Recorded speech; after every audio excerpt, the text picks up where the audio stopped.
Tango 1 at the top, we're at Pop-Up Vehicle. 10-4, Tango 1, you have control. Tango 1 copy. Stand by. Stand by. Integrity, passion, resilience. That's what this place was built on. That's what our community is founded on. Don't act like the example, just be the example. This is the home of the greatest fitness community in the world. We're trying to create strong, able bodies, resilient to injury with a gas tank to get shit done. If there's one thing from this podcast, it's about taking immediate action, find the problem, fix the problem. This is your opportunity. It's either a hell yes or a fuck no. It's that simple. You're ruining the Tango 1 podcast. Now is the time to take action. Now's the time to do more and be more.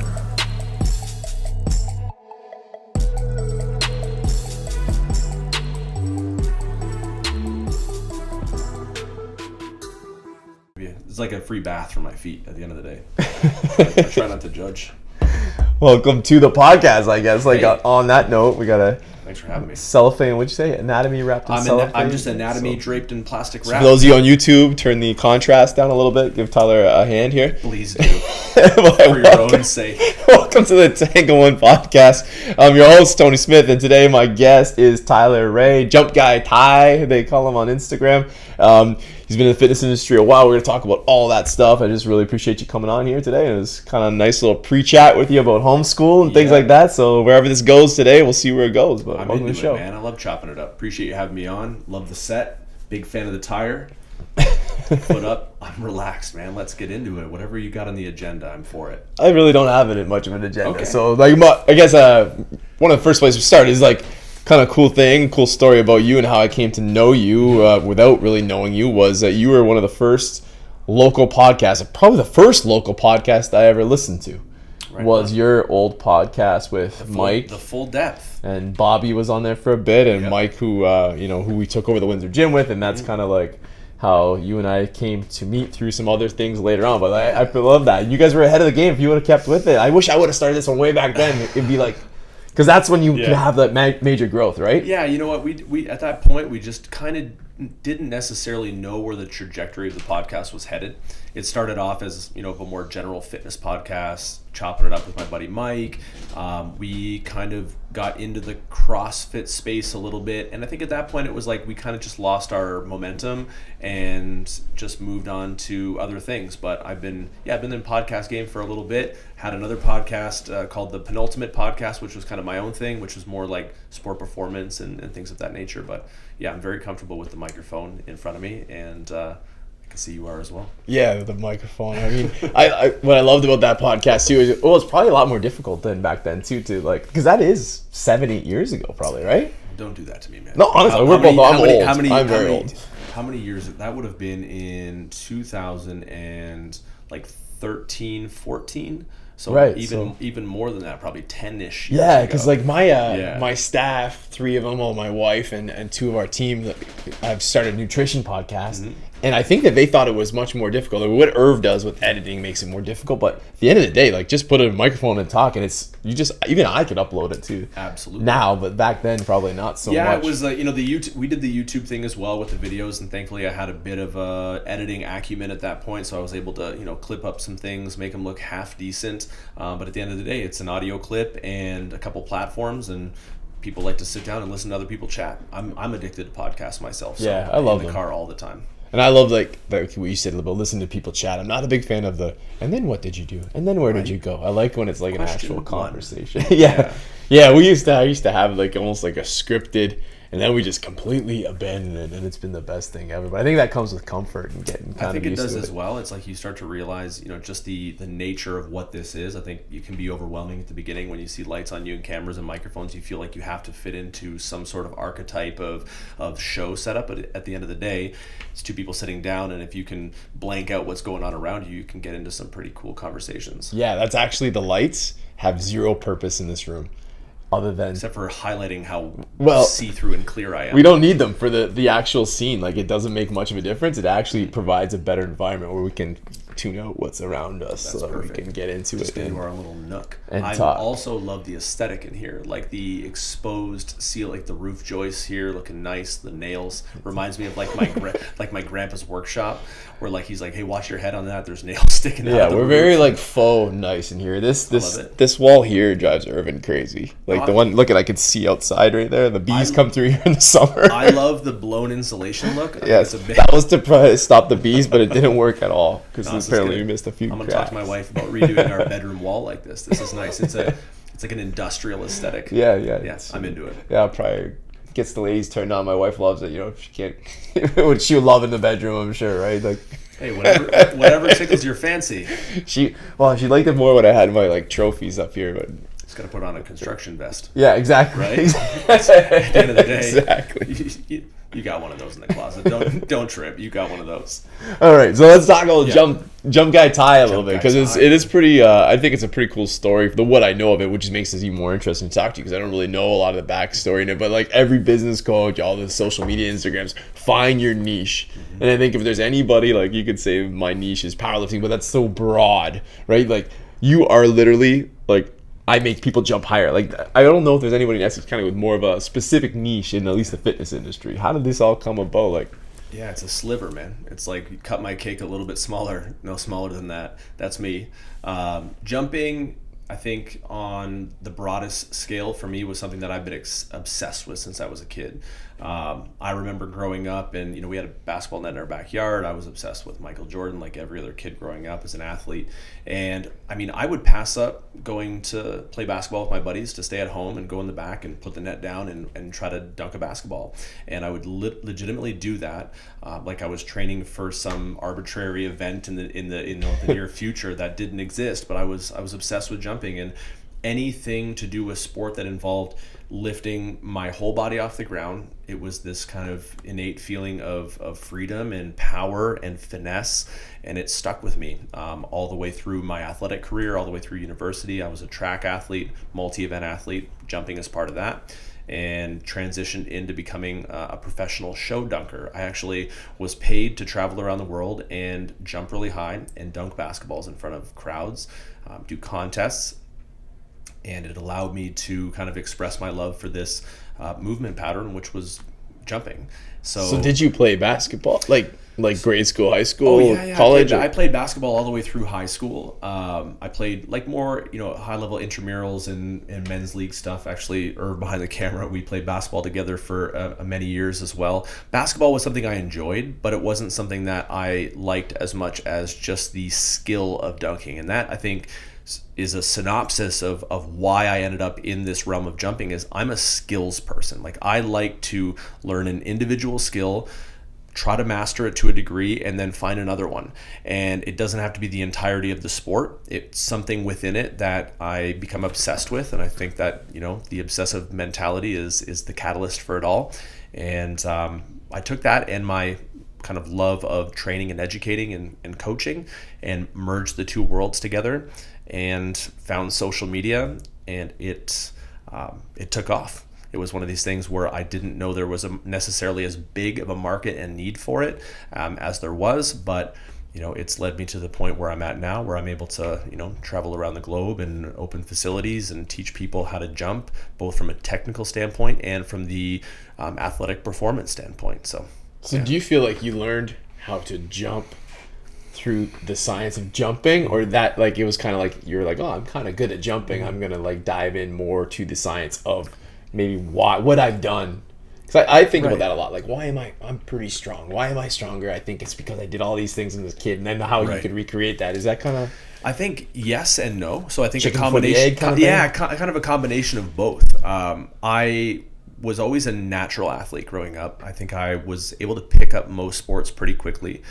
I was a talented jumper. I wasn't an exceptional, like I maybe stand out in my school and my area, but it wasn't really until I finished track and field with the University of Windsor and found this kind of professional dunk scene, which was on YouTube at the time.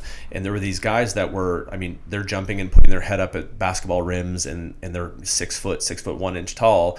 And I'm going, this is a different type of athleticism. This is on another planet. And it's when I found that, and then kind of dedicated my training routine to finding out how to optimize my body for jumping. So at that time, I probably had somewhere in the ballpark of a 36 to a 39-inch vertical, which is still an advanced vertical. Like when it comes down to being able to get your body off the ground, like to put it in perspective, the average vertical of an NBA player is somewhere in the ballpark of 31 to 32 inches.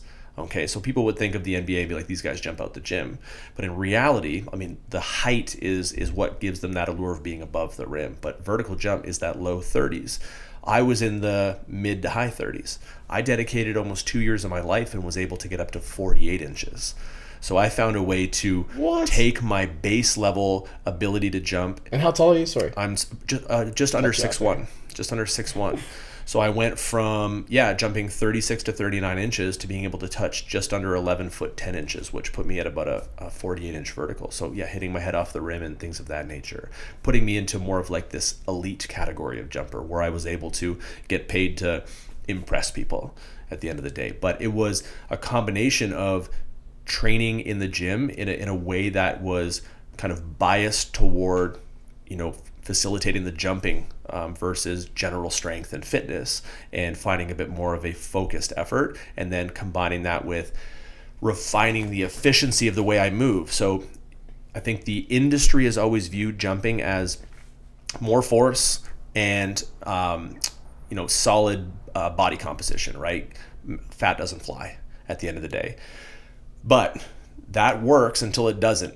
And you can get as strong as you want and powerful as you want. If you're still not efficient in the way you move, you lose energy in all of the points of your jump approach. So then I'm going, okay, well, if I'm able to essentially optimize my body to jump this high, can I figure out a way to help other people do it? So I started coaching other people to jump higher, and then I became kind of known locally as this jump guy. And people used to go, oh, you're trying to jump higher? I know a guy. He's a jump guy, like he's in the city. And then I would get these referrals of people that are trying to jump higher. And I started posting that online. And that was probably back in 2014, 2015, that Instagram was like a thing, but it wasn't quite what it is yet. And I was doing the normal personal trainer stuff. I was posting my athletes squatting and deadlifting and working out. And one day I decided to post one of my volleyball girls doing a jump approach from a side angle in slow motion. And then the caption was just breaking down what was happening in the language that I've always used. The points of the jump, where the hips are lowering, why they're lowering, the position of her upper body, things of that nature. And I posted this video. My videos went from getting about 600 views to 1,000 views to this video doing 500,000 in about 4 days. And I went, okay. And the comments were, where did you learn this? Where can I find this resource? Where's this text? Where's this stuff coming from? And my answers were, I didn't learn it anywhere. This is something that I've put together from my understanding of sports science and movement science, and my ability to jump and understand the mechanics of what's going on. So the nomenclature, the vocabulary, I worked on for the next 5 to 7 years, and it became kind of known as the industry standard of how to talk about jumping. And then we started certifying coaches, and things just kept rolling, and now we're here. Wow. It's a crazy, it's a lot of, incredible. it's a nuanced story, but it's like, I equate it to a wave began, and I rode the wave. I just kept riding it, and where it took me, I just let happen. I think one thing you said in there too that makes so much sense for people, and I think strength coaches, I mean, at the end of the day, you are a strength coach. It's just this is your specialization, that's the rudimentary, right? Yeah. And I think what a lot of people miss, whether it's like hitting a golf ball or swinging a baseball bat. I was at a baseball clinic last night, so it's fresh in the mind. But also powerlifting, even right to CrossFit, is like a lot of it is about plugging energy leaks. Like, where is the energy leaking out? Why can't I deadlift? Well, the energy's leaking out because you don't have your toe glued down to the floor, so it's shooting out through your low back. Like, there's so much to it that is involved in those energy leaks. And I think you're right about jumping. Being a gym that we use jumping as our, I think people don't like to hear this in CrossFit world, but jumping is the best indicator of neuromuscular connection, right? Like if you have a very good long jump, high jump, you are able to produce everything from your muscle fibers to connect them to make them fire all at once time, right? So we use jumping in lieu of almost any power movement. And one, I can teach the basics of it to almost anybody right away. Maybe not the 48-inch vertical, but I can get somebody up on a 12-inch box pretty freaking easy. A lot easier than I can teach them a snatch. Absolutely. Right? So we use that around here, and I find that so many people, I'm not the best jumper either, but so many people are like, they just basically jumping with just like the toes off the floor. Like, I'm like, okay, get down there, actually explode. Like, we're trying to relate it to their squat. We want your jump to help your squat, your deadlift. You don't look at all like you're squatting. Like, why? Like, how's that gonna really relate? So it's pretty cool to hear you say that. 48 inches, man, that's insane. Like, it's pretty even wild to say now, and I'll go. Like, I remember my football combines. It was like when you were like in like the around here, when you were in like your low 30s, 30 to 35, like the coach was like, oh, you know. Like, and to think 40 inches, that's insane. How can you still jump? I can jump decently. I mean, I'll be 40 quite soon, and as you know, like as we age, the anatomy. Thanks for throwing that in there. As we age, the flat rim having me look younger. The anatomy has to adapt to moving a bit differently, and I think more than anything, my expectations have to change in terms of what I'm capable of. But yeah, in short, I can still jump probably in the top 0.1% of my age group, probably somewhere in the high 30s still in terms of an athlete. I can still dunk a basketball. It's not nearly as impressive as it was or once was, but I suffered a pretty severe lower back injury that kind of pulled me out of the competitive world of jumping, and the last 8 or 9 years has been finding a way to make it comfortable enough to allow it to still be a part of my life, and a lot of that is through demonstration and drilling with my athletes, so that I can still look like I can move like a jumper.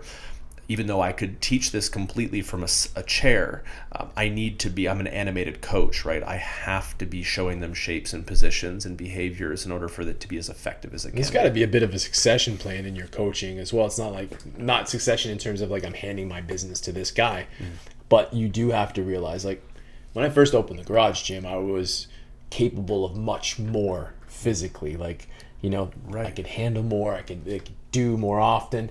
And now there's like, you have to, so you're like in that midpoint of your life, you have to really establish yourself in this game to have some street cred. Absolutely. Like, you have to have been able to done some things. And so that, when you do start to get a little bit of a beer belly and you start to like not be able to, it's not in my best interest to deadlift 500 pounds like consistently anymore.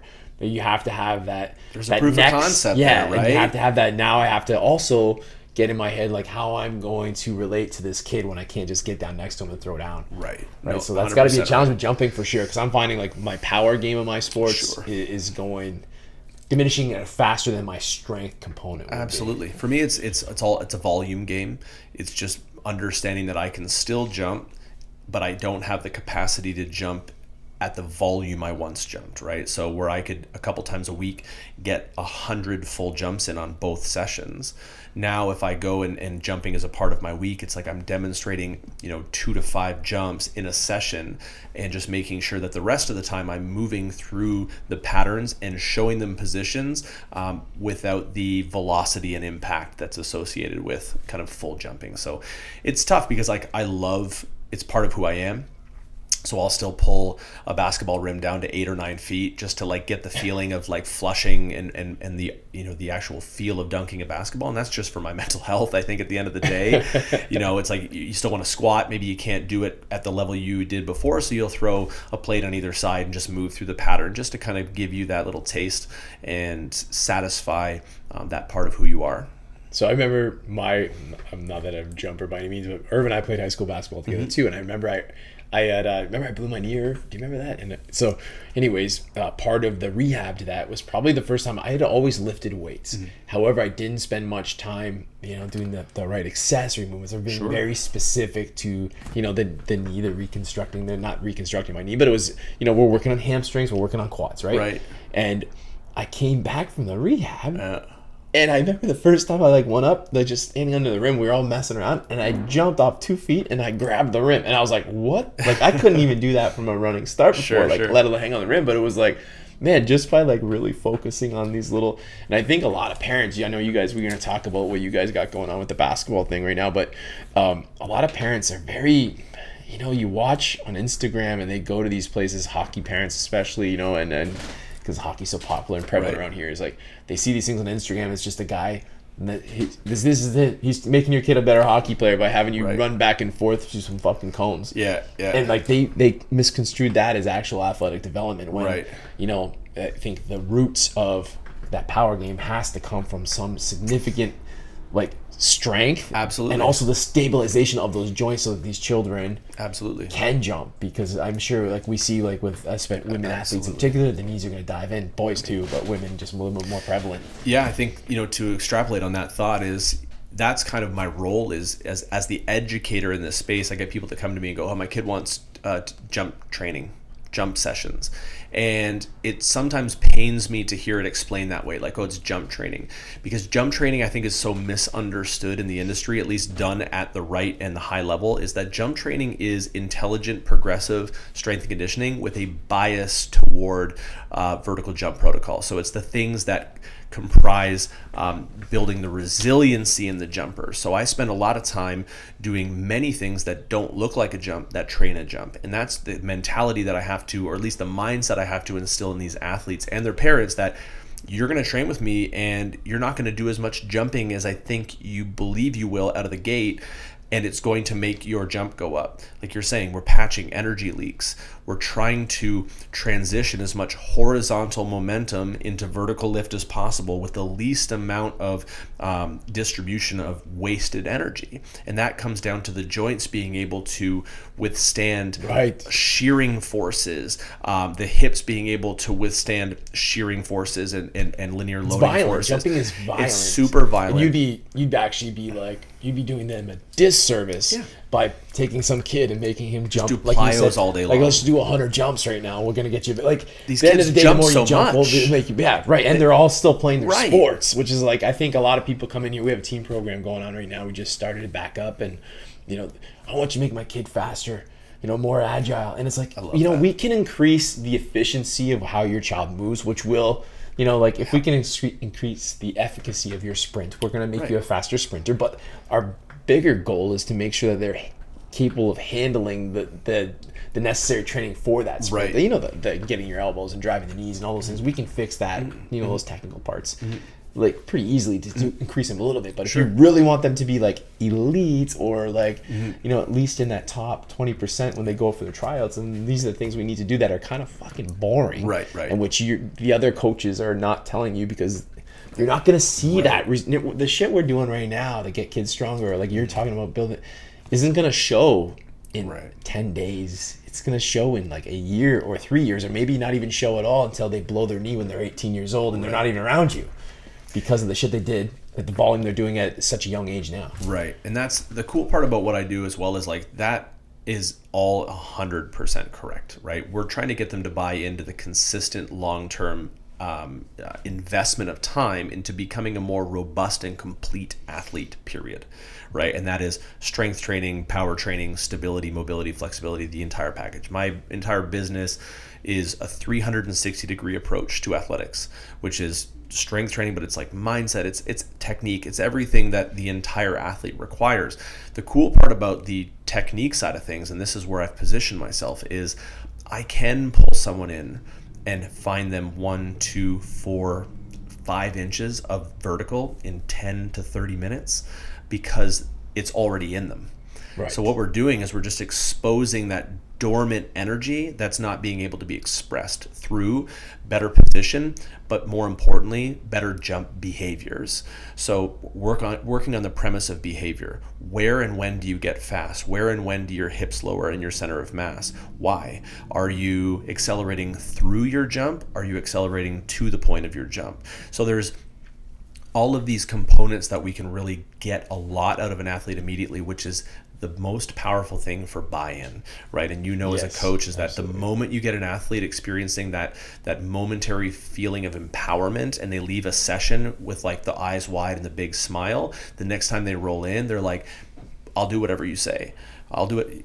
If you tell me to eat a bag of sawdust, I'm going to go, that was the driest bag of sawdust I've ever eaten, but I ate all of it, right? And it's not that I'm going to get someone to eat sawdust, but the purpose and premise behind it is they're bought in, they're invested, and they trust you.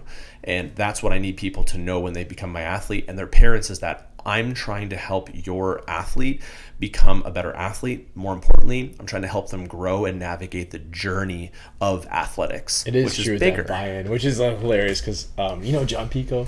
I know the name. Yeah, he played for the Yankees. He's a great guy.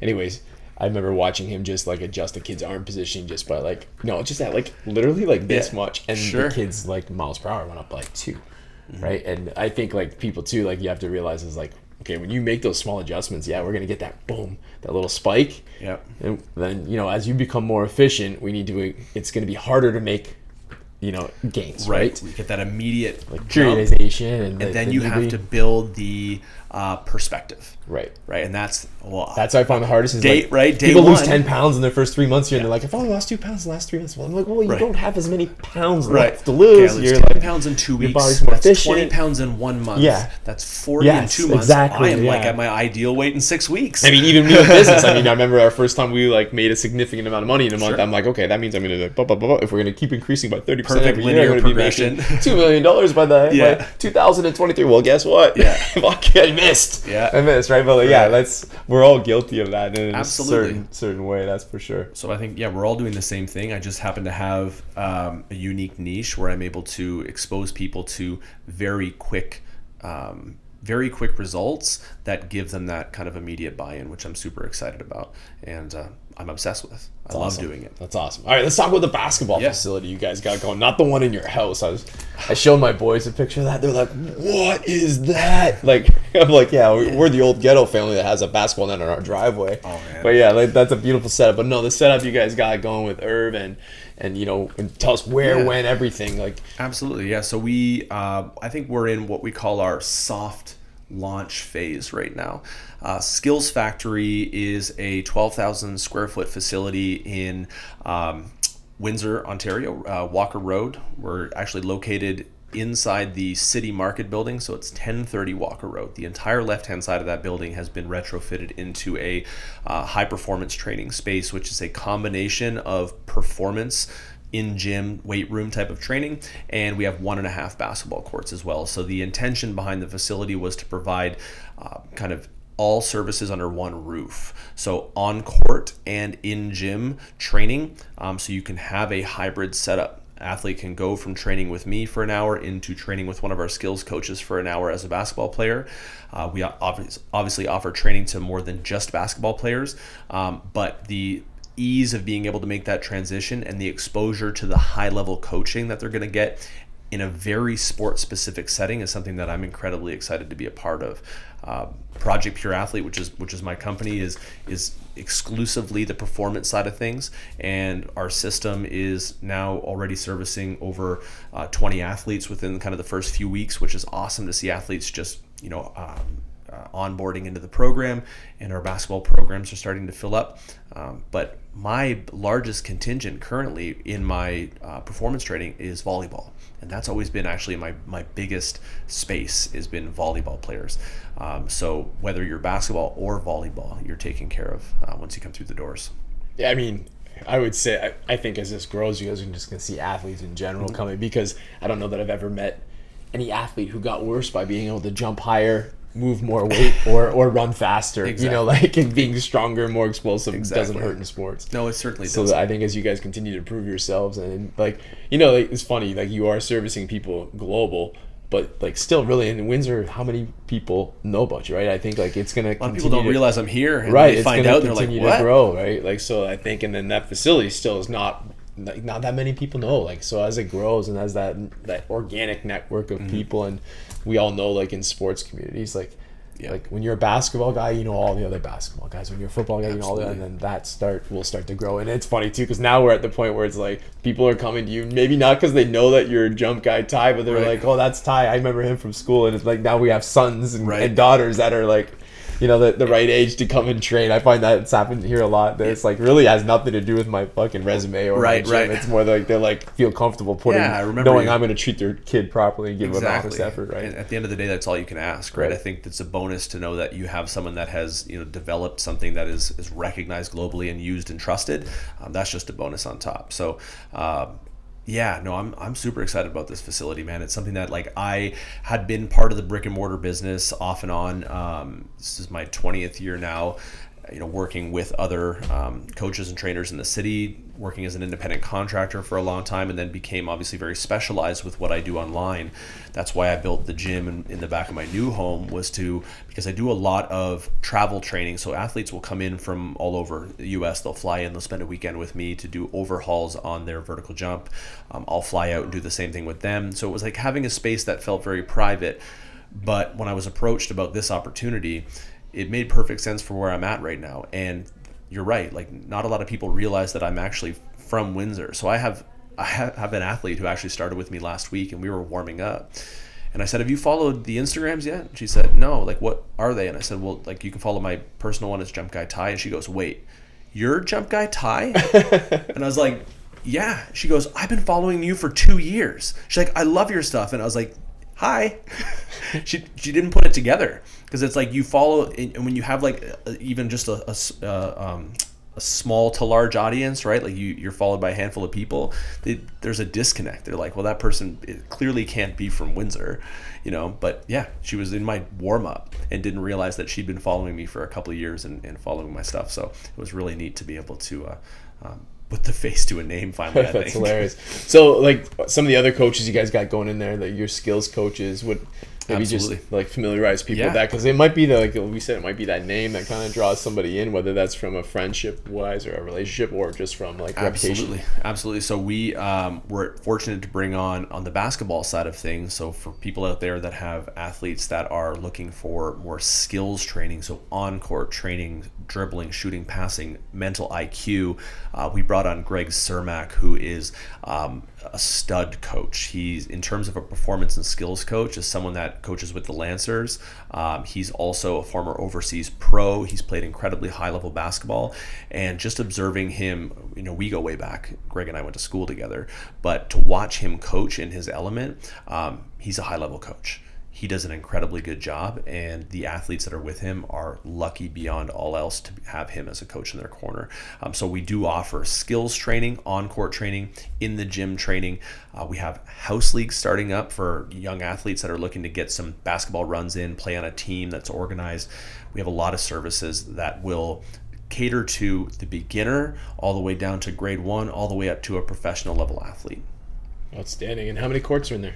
So we have one full court, we have a half training court, and then funny enough, the plan is actually to migrate my court from my house into that space as well, believe it or not. So now that it's... What are you going to do with your space? You ready for this? Okay, so I golf. No. Oh, you're going to put a screen. All right. So I golf. That's like my sport now that my back is made of mostly dust and old memories. So yeah, I'm thinking the court's going to come out. We're going to replace the area with like a putting green surface and some turf, and put a golf simulator rec room in there. Kelly likes to golf as well. Oh, there you go. I want my son to start. He loves to roll putts. So it's going to evolve. So that will give us access to another little kind of warm up training court. And yeah, the space is set up for an athlete. When you walk in there as an athlete, I've seen it time and time again, eyes go wide open to get that much square footage, that much open court space.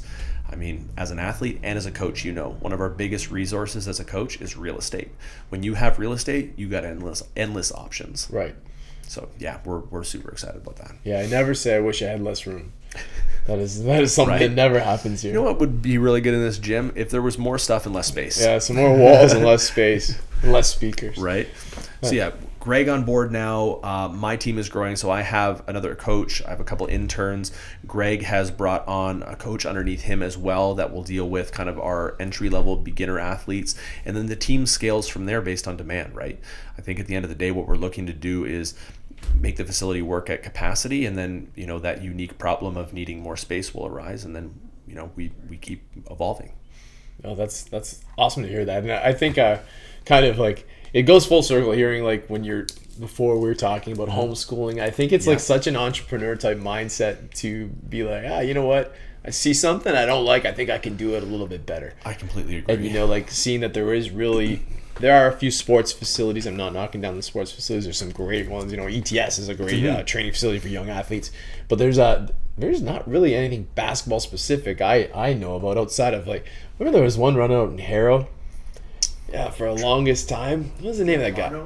Yeah, he was a real good Harrow basketball player back in the day. He used to run it, but like honestly, I don't really know of any basketball pros. I'm removed from the basketball game a little bit, but I don't think that's really happening around here. I know that baseball's really been growing, hockey obviously. Yeah. Football is like way behind. It needs to come up and with some facilities that are more specific to the sport, but it's awesome to see this happening. Yeah, basketball is another resurgence. Like I feel like it's always been popular, but more and more youth are starting to get into basketball. I noticed it with volleyball, and having that type of a dedicated space where it's like it's Field of Dreams, right? We're building a spot and watching people just kind of funnel toward it. And let's not forget basketball. This is a very like diverse area that we live in, and basketball, like the actual to just play basketball is a very affordable sport. Super accessible. Something people can access easily, right? So like, absolutely, you know, it's something that in Windsor there'll be a massive draw to because there's just so many people playing the sport, right? Whereas completely agree. You know, hockey, football. There's a certain prerequisite of cost to even get on the ice. Right. Yeah, you got to have some skates. Even the skates. Yeah, and exactly. a helmet. Yeah. And then right there is your registration for a house league for playing basketball. Right. So, you know, we're also going to be open for open runs. So throughout the week. So high school and grade school level athletes that want to come in and just like get some basketball, play some basketball, be able to get on the courts for a couple hours. Adult runs. So, you know, guys our age and older and are looking to try to get some activity in their life. We'll have some adult run times that are time slotted for that. And the summer is going to be great. Camps, workshops, things of that nature where we can really optimize the space, open up all the big rolling doors. I think we have like 6 big rolling garage doors that can open up and just let in the fresh air and just hoop. That's outstanding. So where can people find you guys at? Like you talked about Instagrams and tags. So I think the best, you know, first point of entry would be our Instagram. So at Skillz with a Z. Is it a Z or a Z? What's Canadian? Z. You know the Z shaped one. We bought all sides of the border. The Z shaped one. Skillz with a Z or a Z. Factory 519. Zulu. Right. Zulu. Tango 1 podcast. Zulu. So Skillz Factory 519 is the Instagram. There's a link in the bio there that will kind of transition people to all the different options we offer. You can hit the website up, skillzfactory.ca, and information for programs are on there. Really just send us a DM over Instagram. Let us know, you know, if you have an athlete at home, if you are an athlete, what you're looking for, and we kind of position you to where you need to be and get you in the doors. In terms of other avenues to be able to find what we're doing, we have our Instagram. You can find my Instagram, which will feature a lot of the stuff that's going on in there as well, which is Jump Guy Ty, super easy to remember. And you could walk in the door, say hi, 1030 Walker Road, City Market building, just the other side is there's apples and bananas and meat. So go through the. I love the City Market, by the way. Right? I never go there anymore. So you come through the front doors. Take the left-hand front doors. It's the one with the basketball courts. The one with basketball courts, not the bananas. Yeah, it's not the tuna, the yellowfish, the yellowfin tuna. So when it comes to like the whole Jump Guy Ty thing, is that going to continue on? Is that going to be exclusive to this place, or are you going to be still like, you know, traveling or doing remote clients and the other stuff that you do? Yeah, it's based on demand, right? So if something arises that is, you know, requires me to travel, absolutely, I still travel. And if an athlete wants to come in from out of town and train with me, they absolutely can come in from out of town and train with me. Probably at the new facility, not necessarily at the house unless they want to get a round of golf in. But yeah, you know, I'm still running Project Pure Athlete, the online side of things as well, with my partner Chase in Vegas. So that still exists. This is is separate, but uses my brand likeness to help with recognizability and legitimacy in the performance space. So it's kind of two-part and kind of juggling a couple balls at the same time. So yeah, but isn't that the best way to do it? it's the only way I know, man. At the end of the day, like I don't know any other speed. When something comes up, it's like you just take it, like you're saying. I think my parents are finally getting it. My in-laws are kind of getting it as well. It's everybody wants you to kind of slow down and just like do one thing so they feel more comfortable, but I don't know. I don't know what that is. I hear you. I don't know what it is. is. Like sometimes it's like your greatest weakness, but honestly, most of the times it's your greatest strength. I think is like Massive being able to, strength, man. It keeps you moving. And Keeps you moving. I think exactly it keeps you young how too. that is. As much stress as it can put on you, I think it really keeps you young and focused. 100%. So for our listeners, if there's going to be, they can't quite afford your services, maybe they don't believe in your services yet. Give me 1-2 things maybe somebody could do right now without giving away the secret sauce. Irvin's stressed over there. He's like, no, we pay for this. He's like, that's hilarious. Yeah, I think when it comes to, so you're talking specifically on the jump side of things. Yeah. Okay, so out of the gate, I think one of the most important things to understand is that if you're trying to get your vertical jump up, just like in the fitness space, anything often over a long period of time is going to make a huge impact. Consistency? Okay? Consistency, right? The word people dread. The word. The simple answer people dread, right? And you, at the end of the day, like when you pay and you come in and you train, it's tough because it's not necessarily a tangible outcome. You can't walk away with your results in a bag, right? You can go buy a TV and walk home and plug it in and you have one. At the end of the day, you're investing in yourself and your ability to use the tools I'm giving you. Okay, so that's one. Consistency is always going to be key. So start with anything is better than nothing and commit to it over time. If you want something specific from the jump and more the technique side of things, is most athletes don't realize that slowing their jump approach down is the quickest way to add inches to their vertical out of the gate. Most people think that the faster they run in and jump, the higher they're going to go. But what we're looking for is our maximum controlled velocity. And that looks very different person to person. 9 times out of 10, I'll have an athlete jump higher by shortening their run up and slowing it down so that they can actually transition the energy on board into vertical lift. And that's like the quickest and easiest way to add inches to your jump is to calibrate your approach speed. Calibrate the approach speed. Calibrate the approach speed. I like it. Find your MCV, maximum controlled velocity. Oh, is this the nomenclature? Right? Listen, we could. Do we got to put the little in our notes? We got to put the little R thing next to it, like the little trademark. You can put the little. No, that's not a trademark. That's just that's biomechanics right there for you. So no, listen, we could do it.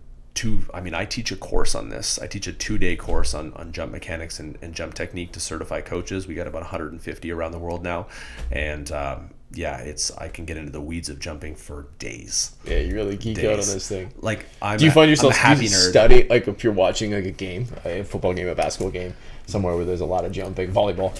Do you find yourself studying and like you're like, man, I can make that? Like you look at Michael Jordan, you're like, I could have 3 inches of that guy.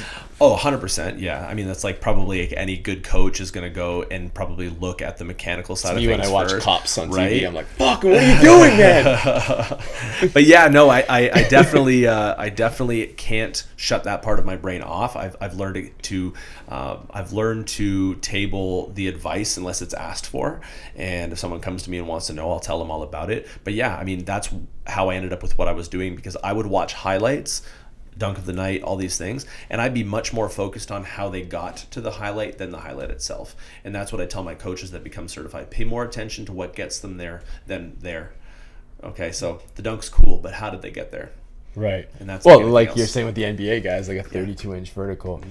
I mean, you're dunking, but you're 7 feet tall with it. Like it's like really isn't that impressive that you got there. It's like more impressive for me that for someone that knows how to optimize their onboard strength and power, and that's why we're able to get those results so quickly. Now, do you watch a lot of basketball? I don't actually. It's funny. I probably watch the least amount of sports of any sport trainer or any athletic trainer that you'd meet. I watch primarily golf and a little bit of MMA.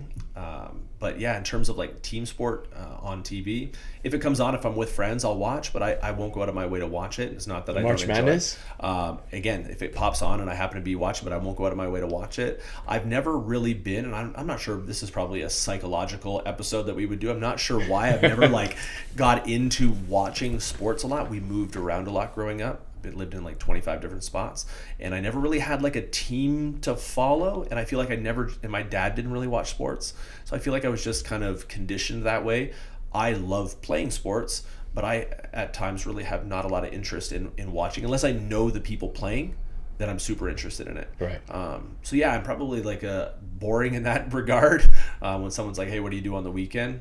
I hang out with my family and maybe watch a little bit of golf and just play sports myself. That's my guaranteed nap. Yeah, isn't that funny? Like that's that'll legitimately keep me up. And I'll watch the Masters weekend is like my Super Bowl. Like people, it's coming. It's coming, right? April 5th and 6th. It's that. I mean, it's obviously a full week, but that's the weekend.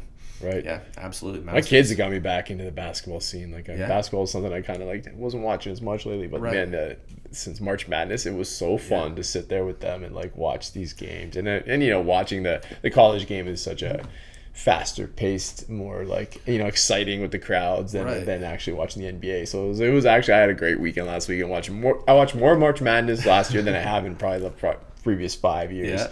So I'm looking forward to this weekend's games. I love watching a good basketball game. Don't get me wrong. I understand it fully. I've played it myself. It's just that I don't have any like deep ties to like watching it religiously. We're talking about homeschool.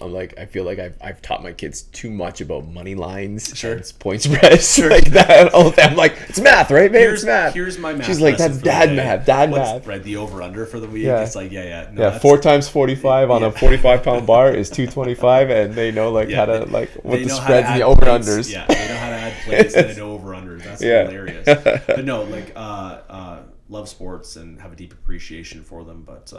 I'm probably boring in that regard, to be honest. Well, it's been an exciting podcast. I know you got a tight schedule today. It was awesome to have you on, and I know we're going to be in touch because you got some things we got to talk about outside of not even business stuff, guys. Yeah. This is like home stuff, family stuff, and I hope we can help you out a little bit. And I'm really excited if you guys are going to go that direction. Not to give away too much of your home life in case your parents listen to this. No, I don't. But my parents, we can have your parents be my parents. They get their heads wrapped around this all together. I'm a super transparent guy. I'd love to do another cast with you down the road and dive into some other stuff if you're into it. But I appreciate the time on the podcast, and big fan of what you've been doing, and love to see your trajectory as well. It's cool to see people locally that have a passion for the entrepreneurial spirit and helping people. So appreciate that very much. Appreciated. All right, that's it for today. I want to thank the sponsors, of course, the Team Murray Insurance, Kingsville's best. You can get them anywhere in Essex County. Those who don't think that you're just withheld to Kingsville, but they are Kingsville OGGs at the gym and great people. They have the best rates on home, auto, all the other things you might need insurance for. And of course, HQ Nutrition. Use code TANGO15 to save. I didn't even take my focus because we did this podcast earlier today. I'm like, I might start moving all the podcasts up to 11. I feel like way more energetic. Yeah. There we go. Yeah. If you did want focus, go to the website and get it, Tango15. So thank you very much. Talk to you later. Now's the time to do more and be more.